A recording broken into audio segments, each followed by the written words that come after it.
Bueno, pues muy buen día, muy buen día. Muchas gracias a todos ustedes que nos acompañan a través de las redes sociales. Les damos la bienvenida. Estamos en este abril, mes de la lectura, con mucho gusto. Les damos la más cordial bienvenida a esta presentación del libro intitulado Imágenes, Palabra y Movimiento, manifestaciones artísticas nativas a 500 años del nacimiento de una cultura. Es el libro, y es un libro que está coordinado por el doctor Carlos Alfonso Ledesma Ibarra, quien nos acompaña esta mañana, esta tarde. Doctor, muy buenas tardes, doctor Carlos Alfonso, ¿cómo está? Muy bien, gracias. Buenas tardes. Gracias por la invitación. Muchas gracias. También nos acompaña en este día el doctor Raimundo César Martínez García, quien también es autor de uno de los capítulos de este libro. Doctor, es un honor, es un gusto que nos acompañe también en este día. Buen día. Muchas gracias por la invitación, doctor Jorge Robles. Muchas gracias, muchas gracias. Pues este libro, debo decirles, nosotros desde la editorial de la Universidad Autónoma del Estado de México, estamos muy orgullosos, estamos muy contentos de este libro, que ha sido una serie, ¿no?, de libros que han ahondado respecto a los estudios mesoamericanos, a los estudios prehispánicos, desde el punto de vista de la cultura, desde el punto de vista de la educación, y ahora lo estamos viendo también desde el punto de vista del arte, ¿no? Entonces es algo muy interesante, y vamos a dar paso a los comentarios, a la presentación del libro. Antes quisiera hacer una muy breve presentación de las personalidades que nos acompañan el día de hoy para presentar el libro. En primer término, el doctor Carlos Ledesma Ibarra, quien es el cronista de nuestra Universidad Autónoma del Estado de México. El doctor es licenciado en Historia por la Universidad Autónoma del Estado de México, maestro y doctor en Historia del Arte por la Universidad Nacional Autónoma de México. Es autor de diversos artículos y capítulos de libros sobre historia del arte virreinal y del siglo XIX. Entre sus últimas publicaciones destacan Águilas y Jaguares, el que ya les había yo comentado, La educación entre los antiguos nahuas, y Sabios y artífices, el conocimiento y su aplicación entre los antiguos nahuas. Como había comentado, es cronista de nuestra universidad, además de que imparte cátedra en la licenciatura en Historia y el posgrado en Humanidades, también de esta misma institución. Y nuevamente le damos la bienvenida, doctor Ledesma. Y por otro lado, nos acompaña también el doctor Raimundo Martínez. El doctor Raimundo es investigador adscrito al Seminario Académico de Historia Mexicana e Historia del Estado de México. Trabaja las líneas de investigación, códices y manuscritos indígenas coloniales del Centro de México, Historia de Mesoamérica. El doctor Martínez forma parte del Sistema Nacional de Investigadores con nivel de candidato y tiene el reconocimiento de perfil deseable PRODEP. Ha concluido trabajos importantes como Cuacuatas, Matlacincas y Toloques, Sinacantepec en México 2020, y La importancia de la crónica en la historia, también editado en el 2020. Imparte el seminario de tesis en la maestría en Historia en el Colegio de México, de donde él es investigador. Y entre sus textos más representativos también está esta serie de estudios que se han publicado por la universidad, Águilas y Jaguares, así como Sabios y Artífices. Muchas gracias nuevamente, muchas gracias, doctor. Y bueno, vamos a adentrarnos ya de lleno a este libro que resulta muy interesante para la gente que no somos expertos en arte, ¿no? Resulta muy interesante el leer este libro y entender muchas cosas sobre la transformación cultural que ha sucedido en la región que van a mencionar ahorita los investigadores a través de diferentes movimientos religiosos, a través de diferentes movimientos intelectuales. Vamos a conocer un poquito del arte, para conocer un poquito más lo que es México y lo que es América. Nos habla de una realidad histórica que además nos puede apoyar y nos puede enseñar mucho, insisto, a quienes no somos doctos en el tema. Muchas gracias y empezamos con sus comentarios. En primer lugar, doctor Carlos Ledesma, tiene usted la palabra. Muchas gracias. Muchas gracias, Jorge. Pues te agradezco mucho la invitación. Efectivamente, me gustaría resaltar esta primera parte que tú mencionas, donde este libro se inscribe como el final de la primera temporada, de la primera trilogía de estos estudios sobre cultura nahua. Entonces, iniciamos hace unos 3 años con Águilas y Jaguares, que ahondó en el estudio de la educación de los antiguos nahuas, sobre todo a través de las fuentes escritas, de los códices. Posteriormente, abordamos la temática del conocimiento de los antiguos nahuas en un sentido más amplio, de los avances que podían tener en diversas disciplinas, pues por llamarla así, del conocimiento en general, ¿no? Desde los conocimientos que hoy ya le hemos puesto nombres muy específicos como astronomía, botánica, zoología, etcétera.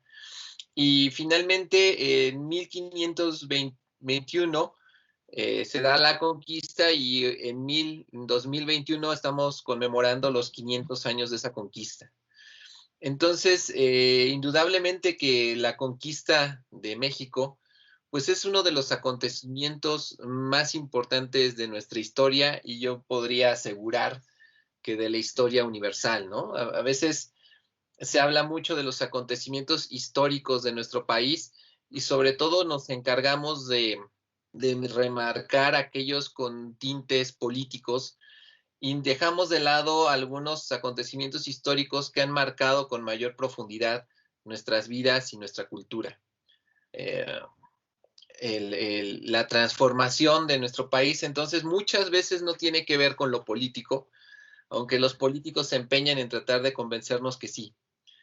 Y hay movimientos más poderosos, en este caso, como fue la conquista de la caída de Tenochtitlán, para ser más precisos, en 1521, que como tú bien mencionabas en la presentación, significó una transformación profunda de un área cultural única, como lo era Mesoamérica, ¿no? Al final Mesoamérica se había desarrollado por casi 3000 años en varias culturas, varios pueblos que habían desarrollado conocimientos que dejamos ver en los dos textos anteriores, pero sí nos interesaba mucho ahondar como universitarios en un tema que está pues ahora en la discusión de todos los mexicanos, ¿no? Que es la conquista. ¿Qué sucedió en ese 1521? ¿Qué es lo que se transformó?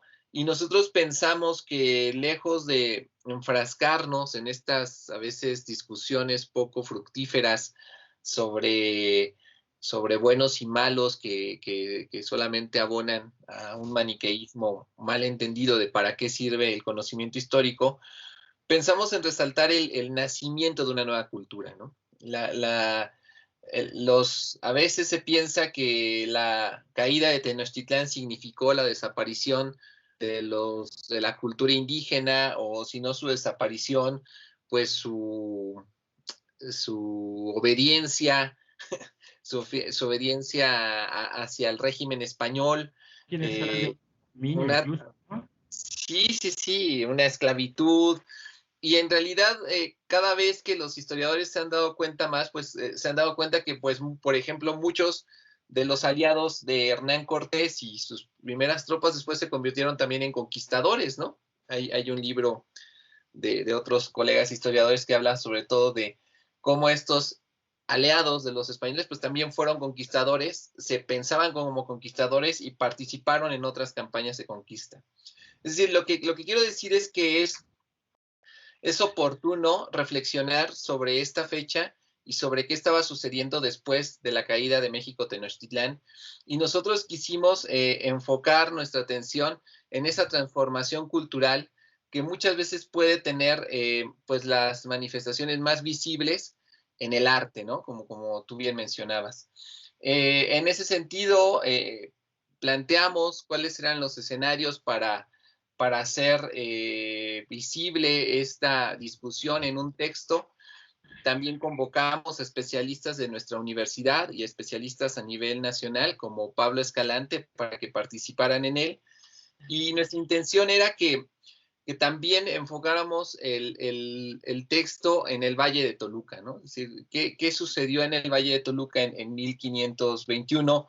O a partir de 1521, más bien tendría que decirlo, porque cuando comenzamos a discutir el texto y cómo formarlo, una de las cuestiones que mencionamos es que al final más bien es el inicio de un proceso donde los nahuas, bueno, no los nahuas en este caso, pero la población indígena que vivía en el Valle de Toluca, pues adopta el nuevo régimen, se adapta al nuevo régimen, transforma ciertos usos y ciertas costumbres y avanza de una manera a veces hasta próspera, ¿no? Entonces yo en ese sentido me parece muy oportuno este texto que nos permite pensar desde otra perspectiva el significado de la caída de Tenochtitlán, de volver a pensar a la población indígena de esta región como una población activa, como una población inteligente, como una población protagonista del proceso histórico en la creación de una nueva cultura que podemos nosotros visibilizar en obras de arte, ¿no? Entonces, por eso es un poco la estructura del texto, donde nosotros primero planteamos qué significa esta transformación, que en buena medida también fue propiciada y aprovechada por el Estado español y la Iglesia Católica, pero donde los indígenas son protagonistas, ¿no? No son los peones que se mueven, no son los sirvientes que aceptan, no son tablas rasas para marcar el cristianismo, sino que son protagonistas en pensar, en ejecutar y en hacer, por ejemplo, arte.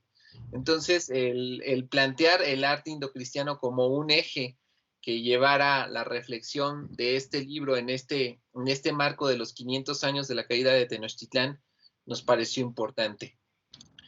Ese es el primer capítulo donde yo trato de plantear esa condición de este escenario de transformación histórica profunda, pero también tenemos después la colaboración del doctor Raimundo, que yo creo que ahorita él abundará más sobre su texto, donde hablamos de esta tradición artística que venía ya de miles de años atrás. Y después viene un texto muy interesante de Pablo Escalante y Aván Flores Morán, quienes abordan la transformación que se estaba viviendo aquí en el Valle de Toluca. Ellos tratan un tema que pareciera muy específico, que es sobre la transformación en la elaboración de textos, ¿no? De textos escritos y esta fusión que se da en el nacimiento de los códices virreinales, de los que yo creo que también hablará Raimundo, que es especialista en ello. Pero a mí en este texto me llamó, por ejemplo, mucho la atención que en pleno siglo XVI estos escritos, por ejemplo, mencionan la prosperidad de los pueblos naturales que había en el Valle de Toluca.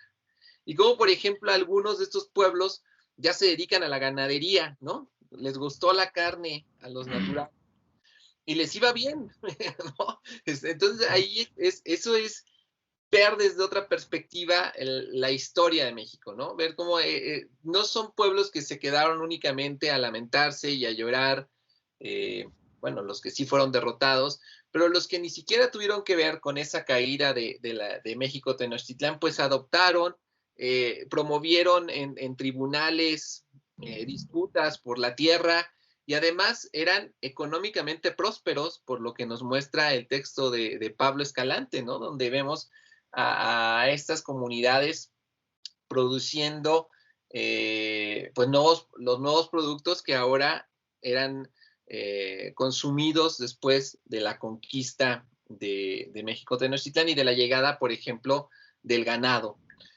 Después, en la segunda parte de este libro, me parece también muy interesante porque quisimos poner de manifiesto otro tipo de artes que fueran más allá de las artes plásticas, ¿no? Entonces, estas artes que a veces nos parecen efímeras,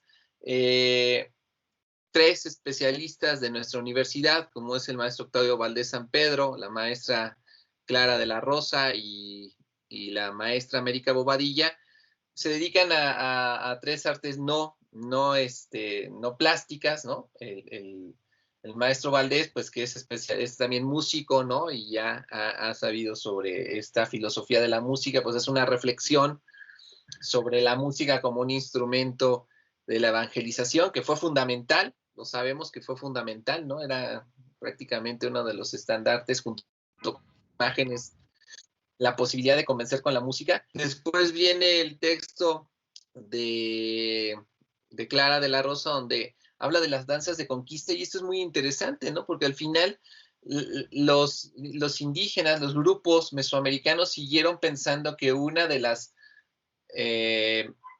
de los elementos fundamentales en el culto, en el culto de lo sagrado, pues era la danza, ¿no? Nunca descartaron seguir practicando la danza, eso está documentado por varios historiadores, pero en este caso, como se transforma esa danza en danza de conquista, donde los propios conquistados se vuelven conquistadores, ¿no? Ellos no se sienten derrotados, sino dicen, no, nosotros somos parte del equipo que ganó y nosotros también participamos en la conquista, ¿no? Y vemos esas manifestaciones en muchas danzas que permanecen en estas comunidades, en estos pueblos de nuestro estado, de nuestro Valle de Toluca, donde los malos son los musulmanes, pero los buenos son los indígenas que son parte de los españoles, ¿no? Son aliados con ellos.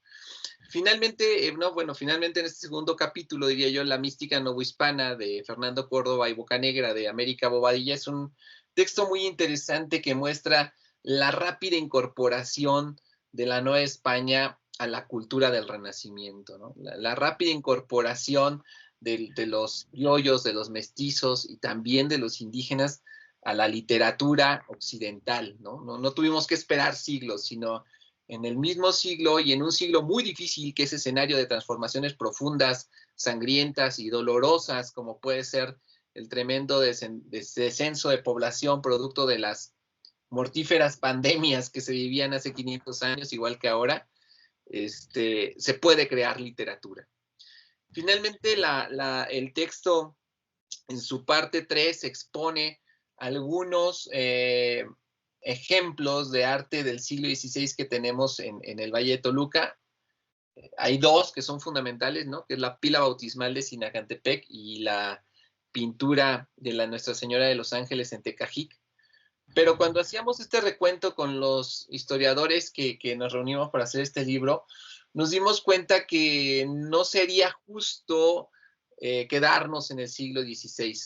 Entonces decidimos incorporar otras manifestaciones de talla, de escultura, de plumaria y de códices que van hasta el siglo XVIII. Es decir, lo que también tratamos de hacer es ver cómo estas comunidades indígenas son comunidades vivas, son comunidades activas y que se están inscribiendo en el contexto occidental desde su historia, desde su herencia, desde su tradición artística, para crear pues joyas del arte del siglo XVIII, de lo que podríamos llamar arquitectura barroca, como en el caso de la fachada de San Antonio de la Isla y también la fachada de San Lucas Tepemajalco. Ahí nos auxiliamos de otras especialistas como la maestra Susana Polet, como la doctora Marisela Dorantes, que nos ayudaron a elaborar algunas de estas fichas. Más que fichas, algunas de estas pues descripciones y explicaciones de estos lugares, en algunos casos de unos objetos, de algunos códices, Y yo quisiera resaltar, ya para cerrar esta participación, una cuestión bien interesante de este libro, y no es porque tú seas el moderador, pero las imágenes que nos regala el libro son verdaderamente, pues muy buenas, ¿no? O sea, a veces los historiadores del arte o los historiadores del México antiguo, cuando ven códices, se quejan, no, es que esa imagen no quedó bien, quedó borrosa, no se distingue correctamente. Las imágenes que van acompañando al texto son imágenes de alta calidad. Ahí pues es encomiable el trabajo de nuestro departamento editorial de la universidad, que se dio la tarea de fotografiar muchos de estos lugares, muchos de los objetos, y nos regala, junto a los textos que son de especialistas de primer orden, pues imágenes que ayudarán al lector a sentirse orgulloso de esta herencia histórica, artística que hoy es nuestro patrimonio, ¿no? Es decir, nos sentimos orgullosos de la herencia también de nuestros pueblos originarios, que no se terminó, y eso creo que sería la primera gran conclusión de este libro, que no se terminó el 13 de agosto de 1521. Muy bien, excelente. Esto ya nos da un panorama más amplio de lo que nuestros lectores van a encontrar en este libro, que de verdad es algo que va a llamar muchísimo la atención. Esta compilación de investigaciones, ¿no? De especialistas, historiadores, de historia del arte, de la literatura. Vamos a encontrar códices, ¿no? Tenemos aquí al especialista en códices, el doctor Raimundo, en un momento nos va a platicar un poco también de su artículo, las representaciones frontales del Cipactli en los códices. Encontramos entonces también, doctor, muchos estudios relacionados sobre la música, la danza, la literatura, de tal suerte que nos da un panorama muy amplio de lo que fue el arte virreinal, y que seguramente nos va a ser muy interesante a todos nosotros. Damos paso ahora al doctor Raimundo Martínez, nuevamente agradeciéndole. Doctor, tienes el uso de la palabra. Muchas gracias. Reitero el agradecimiento por la invitación para participar en esta presentación del libro al doctor Jorge Robles, y también pues al doctor Carlos Ledesma, porque nos invitó a participar de este proyecto para armar este libro, para participar con algunos textos dentro de él. Yo quisiera primero hacer un comentario general y después centrarme en las partes que corresponden a las colaboraciones que en el libro tengo. El libro, Imagen, Palabra y Movimiento, manifestaciones artísticas nativas a 500 años del nacimiento de una cultura, pues nos lleva a una de esas muchas lecturas que se pueden hacer de lo acontecido en 1521. Creo que dentro de esas múltiples miradas que pueden existir, estamos poniendo atención en el libro en un fenómeno, en el fenómeno del encuentro, del choque de paradigmas estéticos diferentes, del encuentro de formas de comunicación muy antiguas que en el siglo XVI tuvieron que mezclarse para responder a las necesidades del mundo, del naciente mundo virreinal. Uno de los aspectos donde esto se nota precisamente es en la elaboración de los códices. En Mesoamérica, la forma de comunicar las ideas era a través de imágenes. Dicen algunos, escribían pintando, tenían el arte de la tlacuiloli. Una forma, un tipo de registro que a través de las pinturas pues podía hacer alusión a aspectos geográficos, políticos, históricos, tributarios, de muy diversa índole. pero con la conquista, por ejemplo, hablando de los códices, el encuentro con el alfabeto, con la escritura europea, hizo que los códices se transformaran y que se mezclara la pintura, el registro pictográfico propiamente, con el registro alfabético, dando pie a lo que conocemos como los códices coloniales. Ese es uno de los aspectos, por ejemplo, donde la pintura indígena se amalgama, se transforma para, en el nuevo contexto, servir tanto a unos, tanto a los nativos como a los europeos en un esfuerzo comunicativo. Tan útiles fueron los códices en el periodo colonial que muchos españoles, para asuntos legales, llegaron a echar mano también de las pictografías en vez de simplemente entregar un documento alfabético, llegaron a acompañar sus querellas, sus peticiones con algunas pinturas hechas por los nativos de estas tierras. Entonces, ese fenómeno que vemos en la pictografía también va a tener su correlato, va a tener también formas similares en otros ámbitos. En el libro, por ejemplo, se explora lo que sucedió con el arte virreinal. Los frailes, los evangelizadores, reconocieron en los indígenas pues una gran dedicación al culto. Hacían constantes ritos, fiestas para sus numerosos dioses. Eso a los frailes en realidad no les molestaba. Bueno, les molestaba que rindieran culto a Huitzilopochtli, Tlaloc y todas las deidades nativas, porque las veían como demoníacas, como en el contexto del siglo XVI, ellos estaban combatiendo al mal, ¿no? Y esa percepción no quitó que también vieran como algo favorable su devoción religiosa, nada más que necesitaban encaminarla al nuevo Dios, a la nueva religión.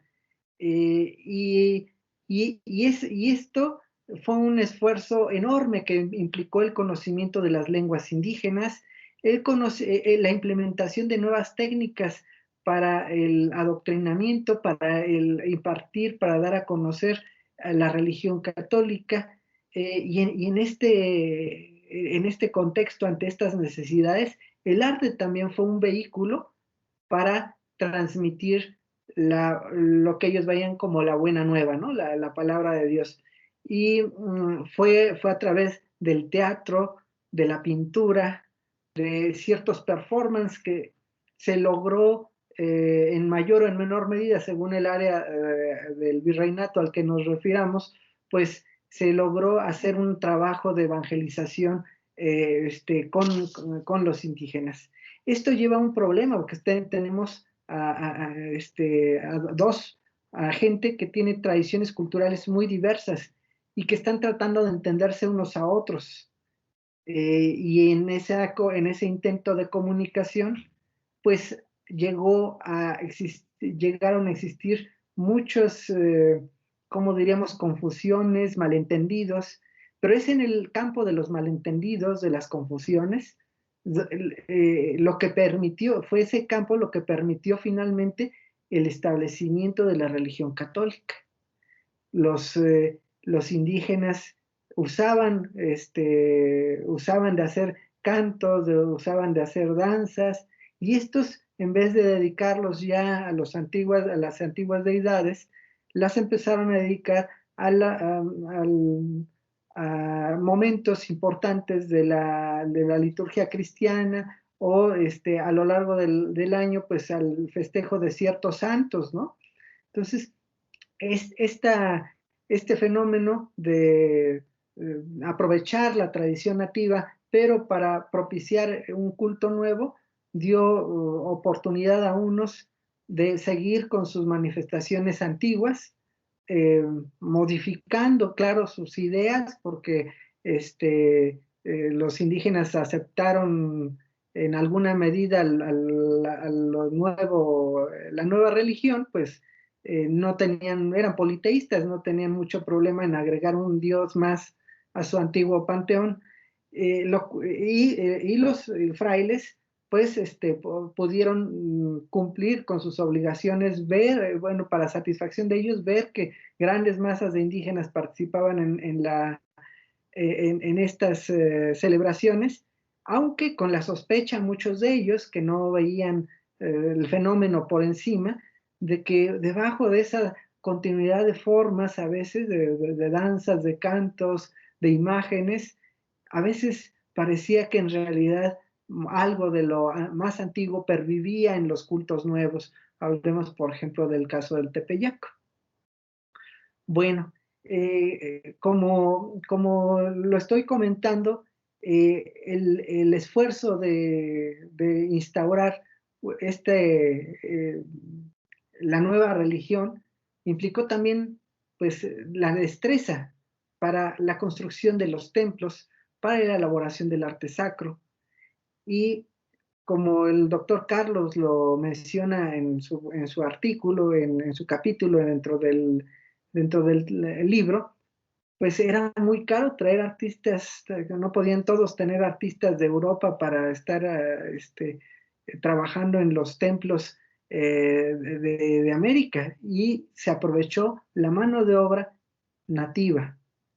El arte, una parte del arte más temprano, entonces es un arte religioso que busca pues responder a esa necesidad de evangelización, mostrar motivos, mostrar imágenes católicas, pero la mano de obra era indígena, y el indígena no se convirtió de la noche a la mañana en cristiano, tenía habilidades, tenía ideas, tenía referentes visuales que le llevaron a plasmar las nuevas imágenes, llámense santos, llámense imágenes cristológicas, los mismos, la misma decoración de las fachadas de templos, pues a partir de lo que les era conocido. Y esto dio pie a una amalgama de formas donde la religión católica se expresó a través de formas nativas, de formas de raigambre mesoamericana. Esto es algo muy, muy interesante. Quizá ahora que escuchaba también al doctor Carlos y releyendo el título del libro, Imágenes, Palabra y Movimientos, un poco el libro nos habla de lo que era ver, oír y sentir en el siglo XVI, cómo los indígenas experimentaron cambios en sus formas de comunicación y de expresión en distintos materiales, ¿no? Bueno, no solo en distintos materiales, la plumaria, la pintura, la escultura, también en las formas de expresión del cuerpo, ¿no? La danza, el canto. Entonces, ver, oír y sentir en el siglo XVI, ¿no? En ese convulso siglo XVI. Para finalizar con mi participación, sí quisiera señalar un poco más acerca de lo que a mí me tocó colaborar dentro del volumen. Tengo un capítulo, el lector lo podrá revisar, sobre las representaciones del Zipactli en los códices mesoamericanos. Este capítulo se centra precisamente en la existencia en Mesoamérica de una forma de comunicación muy antigua por medio de imágenes, en la que tomé como ejemplo para el análisis la figura del Zipactli. ¿Qué era el Zipactli? Era una especie de cocodrilo, un ser cocodriliano de características como de un caimán. Pero este caimán era muy, en los mitos mesoamericanos, su mitología, diríamos, las ideas que en torno a él estaban muy extendidas. El caimán era una representación de aquel ser primigenio que antes de que se crearan las cosas del mundo como hoy las conocemos, era el único ser que existía flotando sobre las aguas primordiales. Algunos mitos nos marcan así el inicio del tiempo, ¿no? Como el momento en que solo no existía nada más que un gran caimán, el Zipacli, flotando sobre las aguas primordiales. Y después viene el momento en que los dioses empiezan a ponerse activos, a crear cosas, y se va a originar el mundo. Pero el mundo, para formar el mundo, los dioses descienden del cielo, agarran ese Zipacli, ese ser primordial, lo parten por la mitad, y la parte inferior va a mantener las características de ese monstruo acuático. Ustedes recordarán la piel sinuosa del cocodrilo, un ser acuático. Entonces, ese ser va a mantener esas características cocodrilianas, va a formar lo que es la tierra. Y la otra parte del Zipacli la van a levantar para formar el cielo. Entonces, así se forma el cielo y la tierra a partir del cuerpo del Zipacli. Dice el mito, agregando una explicación a las formas que vemos en la tierra, que de sus ojos se formaron los pozos, de sus narices la cueva, es decir, de sus cabellos los árboles, y de sus vellos la hierba más menuda. Es decir, de ese ser se va a formar todo lo que es la geografía, el relieve y las plantas, lo que vemos sobre la tierra. Zipacli es una de los avatares, una de las advocaciones precisamente de la deidad de la tierra, al menos en esta parte que lo cortaron y que quedó abajo formando la superficie terrestre. Me metí en los códices, hicimos un análisis de los códices para ver cómo era representado este ser, y encontramos 3 variantes. Una de ellas es el Zipacli, precisamente como monstruo de la tierra, como el ser del cual salen las plantas, salen los animales, sale la vida de la tierra, pero también ese ser que devora el bulto de los muertos, que devora a los muertos, que se alimenta de todo lo que es de lo que muere, es decir, también es el reino del inframundo, de lo que está allá abajo. Es un ser que crea, pero también es al que después de la vida se llegan los seres que han perecido. Ese fue uno de los papeles. Ya, bueno, en el artículo vienen imágenes donde se ve cómo se representa este ser, Zipacli. Otra de las maneras de representarlo fue a la manera de cueva. Las cuevas como lugares de origen, las cuevas como lugares donde se enterraban a los muertos, las cuevas como lugares de donde proceden, que son lugares sagrados, lugares donde se puede entrar y puede uno quedar encantado, se diría en términos etnográficos el día de hoy. Son lugares a los que se entra y se puede llegar a otros espacio-tiempos, al inframundo, al supramundo. Hay una inversión del espacio-tiempo dentro de las cuevas. Esa concepción de las cuevas es de una tradición muy, muy antigua. Y finalmente la representación del Zipacli como árbol cósmico. Es decir, decíamos en el mito que del Zipacli se formó el mundo. Bueno, se representa al Zipacli también como un cocodrilo que levanta su cola, que tiene la cola levantada, y de ella sale una fronda, es un árbol, su cuerpo es el tronco, y su hocico, sus patitas las hunde sobre la tierra, y es la parte del inframundo. El árbol como el eje cósmico, el que une el supramundo, el ámbito celeste, y la superficie de la tierra y lo que está debajo de la tierra. Eso es lo que tratamos de encontrar encontramos como una constante por medio del análisis de los códices. Muy, muy interesante el recurso que se explica en el artículo sobre el frontalismo cómo este ser curiosamente se representa mediante el despliegue de dos perfiles que pueden ser convergentes, es decir, dos hipaclis que están viendo hacia el centro, que chocan sus orificios nasales, o bien que ven hacia lados opuestos, pero esto como un efecto visual para mostrar a un ser que visto de frente parece un solo rostro, ¿no? Este recurso que vemos en los códices también se replicó en la escultura y en otros materiales. Pues los invito a conocer ese texto.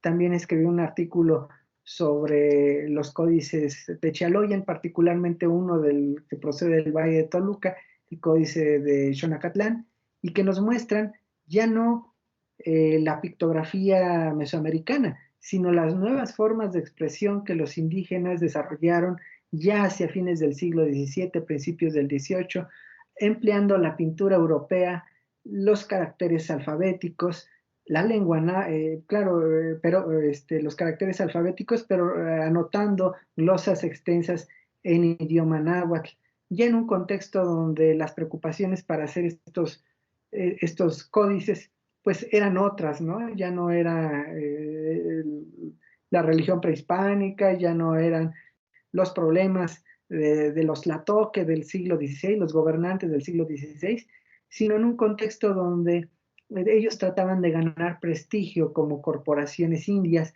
en el contexto del dominio español. Esos son algunos de los trabajos, los trabajos con los que yo participé, pero les invito también a dar lectura a lo que escribieron mis colegas sobre el arte plumario, sobre los conjuntos conventuales de Sinacantepec, San Antonio la Isla, San Lucas Tepemachalco, bueno, y sobre la escritura, la pintura, y la danza en el periodo colonial. Yo con esto terminaría y pues agradezco la invitación nuevamente e invito al público que nos sigue para que se acerquen al libro, que pueden acceder a él en el repositorio institucional de la UAM, y pues ojalá que haya oportunidad, ya sea por un correo, puede ser por medio de un correo electrónico o la comunicación con nuestra universidad, pues de que haya una retroalimentación para con los autores. Muchas gracias. Muchas gracias, doctor Raimundo. Pues ahí está, o sea, queda la invitación clarísima, ¿no? Para disfrutar este libro, para disfrutar este texto, para disfrutar estas investigaciones, ¿no? Que generalmente cuando pensamos en la conquista, ¿no? Pues nada más nos quedamos con la idea de la guerra, del saqueo de riquezas, ¿no? De todas estas cuestiones, pero que hay algo más, ¿no? Detrás de todo esta conjunción de culturas, de esta entremezcla de culturas, algo que el propio doctor Ledesma llama como la transformación de la tradición artística mesoamericana, ¿no? Un cambio realmente importante, y que bueno, tenemos la fortuna que a través de estos textos que nos están presentando tanto el doctor Ledesma como el doctor Martínez, pues vamos a tener la posibilidad de ver, ¿no? De tener otra visión, de darle otra mirada, ¿no? Desde otra perspectiva a la conquista, a lo que sucedió en todo esto, y pues cómo la cultura fue modificándose en muchos de sus aspectos, no nada más en el arte plástico, sino también en la música, en la literatura, y cómo resulta, ¿no? tan importante, tan interesante, pues, que esto que comentaba el doctor Raimundo, ¿no? Cómo la expresión, ¿no? De las pinturas lo hacían los propios nativos, ¿no? A partir de algo que pues no conocían porque los estaban como evangelizando. Y entonces ahí resulta una amalgama muy, muy interesante. Entonces, está la invitación para que conozcan este texto. Como bien dice el doctor Raimundo, pueden acceder a él a través del repositorio institucional de la Universidad Autónoma del Estado de México. Está también disponible a través de su editorial, Nos pueden encontrar en la página web de la propia universidad. El tiempo acá, pues, es un poquito más cruel con nosotros. Estas nuevas modalidades que tenemos, ¿no? De presentar los libros, de hacerlo a través de esta virtualidad, de repente no nos dan mucho la oportunidad de poder lograr esta interacción que nos pedía, por ejemplo, ¿no? El doctor Raimundo. Sin embargo, invitamos a toda la gente que nos está viendo a través de las redes sociales, que está siguiendo esta presentación del libro, a que nos dejen sus comentarios, ¿no? Aquí en la publicación de esta presentación, de este video que están viendo, que nos dejen sus comentarios, que nos dejen sus preguntas, que con todo gusto van a poder ser resueltas, van a poder ser agradecidas también, ¿no? En la retroalimentación que nos den respecto de este libro. Y no nos resta sino más que agradecer a nuestros dos invitados del día de hoy, gente con mucha trayectoria en el estudio de la historia. De verdad van a disfrutar muchísimo este libro, como nosotros disfrutamos mucho editarlo.